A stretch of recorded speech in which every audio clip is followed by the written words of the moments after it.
Seorang gadis cantik bernama Junko Furuta menjadi korban penculikan, penyiksaan, pemerkosaan, dan pembunuhan oleh remaja lelaki yang memiliki koneksi dengan Yakuza.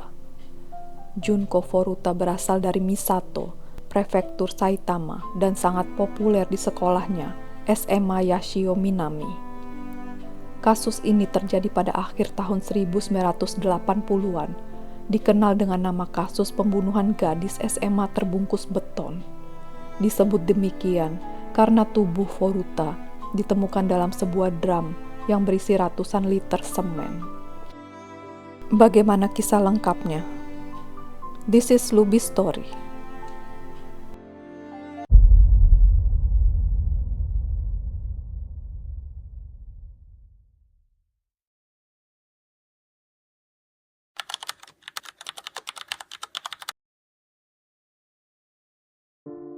Awal nelangsa Furuta dimulai ketika seorang lelaki bernama Hiroshi Miyano yang mempunyai reputasi sebagai tukang bully dan memiliki koneksi dengan Yakuza tertarik pada kecantikannya.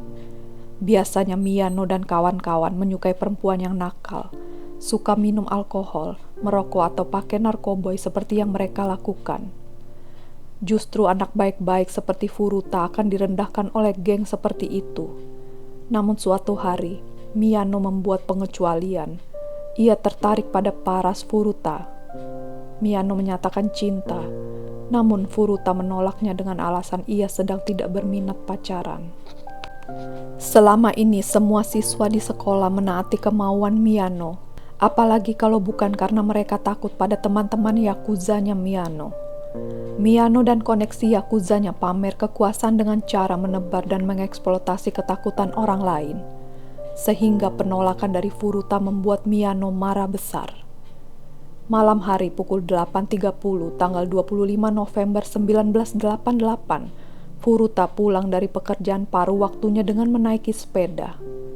Sayangnya saat itu Miyano dan Nobuharu Minato, kawannya, sedang berkeliaran di Misato untuk merampok dan merudal paksa wanita lokal.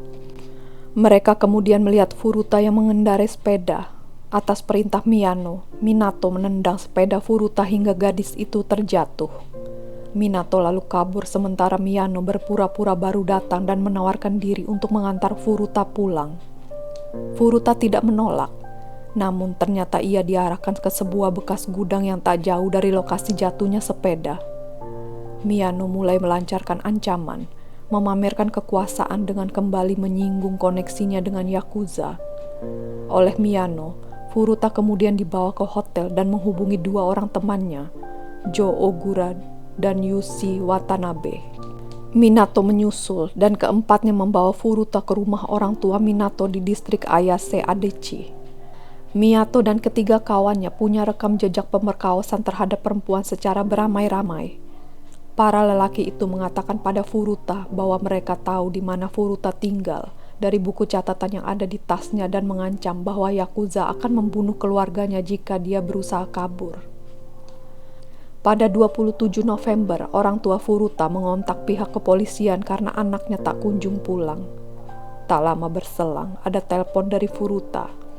Ternyata untuk menghindari pencarian oleh polisi, Miyano memaksa Furuta berbohong bahwa dirinya sedang menginap selama beberapa hari di tempat temannya dan meminta agar polisi menghentikan pencarian dirinya. Sementara ketika di rumah Minato, orang tua Minato tidak curiga karena Furuta dipaksa untuk mengaku sebagai pacar dari salah satu penculik tersebut. Meski tak sepenuhnya percaya, keluarga Minato memilih untuk diam sebab takut dengan Yakuza kenalan Miyano. Minato juga adalah remaja yang bersikap kasar kepada kedua orang tuanya. Di rumah itulah selama kurang lebih 40 hari ke depan, Furuta berkali-kali mendapat penyiksaan yang tingkat kekejamannya melewati logika kemanusiaan. Bukan hanya oleh keempat lelaki itu, tapi teman-teman Yakuzanya seringkali diundang untuk turut menyiksa Furuta. Laporan resmi pengadilan Jepang mencatat penyiksaan dengan detail yang dinarasikan ulang oleh media massa setempat. Menurut laporan persidangan kasus ini, Furuta dirudal paksa sebanyak lebih dari 400 kali secara bergilir oleh para lelaki itu. Gadis paling populer di sekolah itu bahkan juga dijadikan sasaran kekerasan fisik. Seringkali ia dipukuli. Tubuhnya digantung di atas platform dan diperlakukan seperti karung tinju, dan tak jarang perutnya dihantam barbel. Oleh para lelaki keji itu, Furuta dibuat kelaparan, tapi ia dipaksa makan kecoa hidup dan meminum urinnya sendiri. Beberapa bagian tubuhnya dibakar, seperti ditempeli lilin panas atau dibakar dengan rokok dan korek api. Bahkan beberapa bagian tubuhnya dimutilasi atau ditusuk jarum jahit. Dalam kondisi yang demikian brutal, Furuta dipaksa untuk bermasturbasi di depan para pelaku.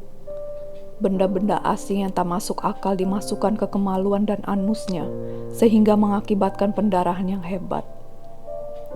Kurang lebih 16 hari di masa penyekapan Furuta, ada seorang pria yang diintimidasi oleh para pelaku untuk merudal paksa Furuta melaporkan insiden itu ke saudaranya. Saudaranya pun meminta orang tuanya untuk memanggil polisi dan memeriksa rumah Minato. Tapi dua polisi yang bertugas mengatakan tidak ada gadis di rumah Minato. Kedua polisi itu ternyata tidak memeriksa isi rumah dengan keyakinan bahwa undangan pemeriksaan itu sendiri sudah cukup membuktikan bahwa tak ada gadis di rumah Minato. Pada akhir kasus ini, kedua polisi tersebut dipecat karena tak menjalankan tugas sesuai prosedur. Pada Desember tahun 1988, setelah 1 bulan berada dalam penyekapan, Furuta mencoba menelpon pihak kepolisian. Upayanya gagal karena ketahuan oleh Miyano. Furuta kemudian dihukum, kakinya dibakar, sementara anusnya dimasuki botol besar hingga mengalami pendarahan dan kejang-kejang.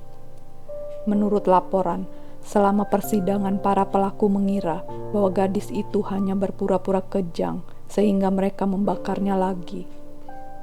Furuta selamat dari semua siksaan itu yang membuatnya terus mengalami pemerkosaan dan siksaan lainnya. Furuta sampai meminta agar dirinya dibunuh saja agar penderitanya berakhir. Namun para pelaku menolak dan malah memaksanya tidur di balkon, padahal saat itu musim dingin. Karena kerasnya siksaan, ia akhirnya kehilangan kontrol kandung kemih dan ususnya. Furuta lalu dipukul karena mengotori karpet. Dia juga tidak dapat makan atau minum karena akan muntah, dan tentu ia akan dipukul karena itu.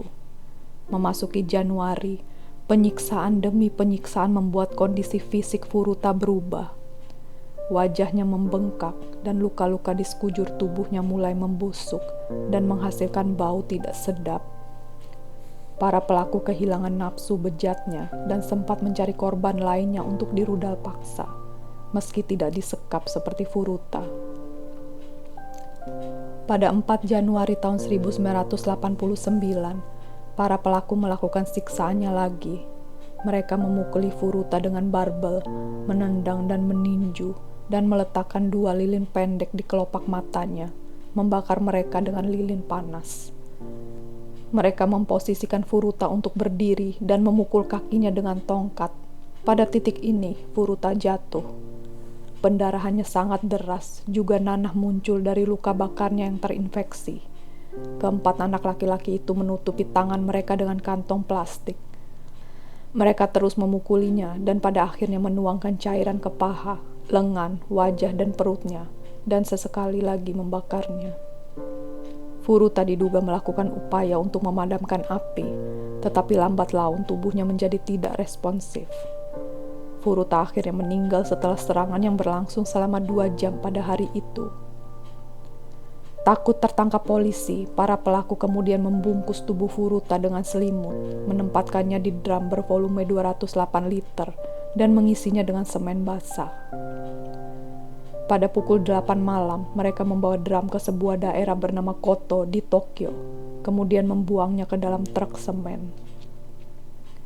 Beberapa pelaku ditangkap pada akhir Januari tahun 1989 atas kasus pemerkosaan gadis lain. Pada 29 Maret setelah diinterogasi lebih lanjut, mereka mengakui kejahatan yang mereka lakukan terhadap Furuta dan menyeret para pelaku lainnya. Drum berisi tubuh Furuta ditemukan keesokan harinya pada 30 Maret tahun 1989. Tak lama berselang, pengadilan atas kasus ini mulai dengan mendatangkan seluruh pelaku. Namun vonis terhadap pelaku dirasa tidak adil dalam pandangan masyarakat. Yang paling ringan adalah hukuman penjara 7 tahun, sementara yang terberat adalah 20 tahun. Hakim kesulitan memenuhi tekanan publik sebab para pelaku masih di bawah umur. Junko Furuta dimakamkan pada 2 April tahun 1989. Keluarga dan teman-teman dekatnya hadir di sana bersama kesedihan yang mendalam. Kisah tragis Junko Furuta, gadis paling cantik di sekolahnya, abadi dalam karya seni novel, film, hingga lagu.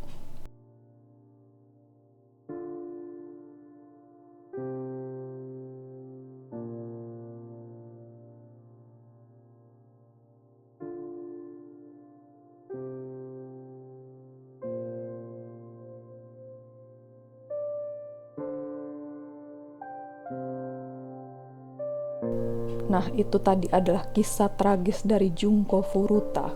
Bagaimana pendapat kalian, guys? Jangan lupa tulis di kolom komentar ya. Sekian dulu video dari saya. See you in my next video, and thank you for watching.